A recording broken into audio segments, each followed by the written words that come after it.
Welcome to our Data I/O project. So the first thing we did upon receiving the dataset was construct a distribution of the sale price for all buildings, which revealed a strongly right-skewed distribution. The next thing we did was try to identify any sense of correlation between the factors, but all of our correlation coefficients were very small, so we were unable to identify any significant relationships. So what we decided to do was construct a bar chart that showed the mean sale price by building class, and this revealed very strongly different distributions.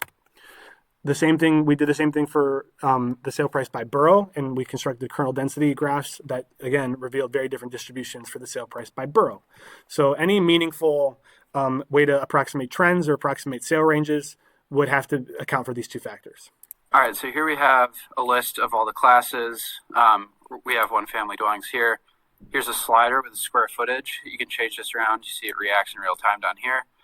And then here, when you have less than 10 properties, you can click to see the individual prices, and it compares across all 5 boroughs the range you can expect to pay.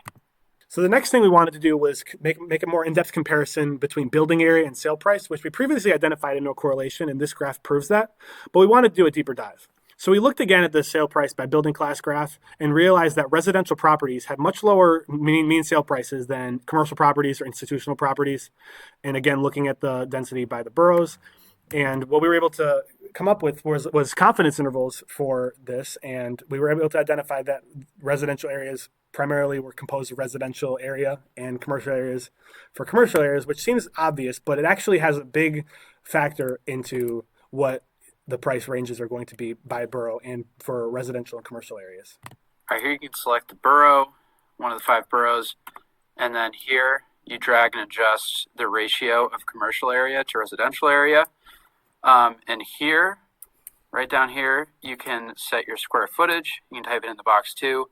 And then this is the median, and then the high and the low of what you can expect to pay for, and in this case, 8% residential, 92% commercial ratio building. This graph displays the geographic distribution of sales using the latitude and longitude that was also described in the dataset.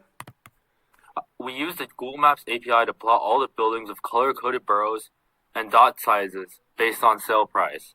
We also had an AI tool for people looking for a building to buy that would show them the options on the map directly. And then you would see all your searches, like all these houses right here. And this is a resource that we use to get the names for the New York City building classifications. Thank you for watching.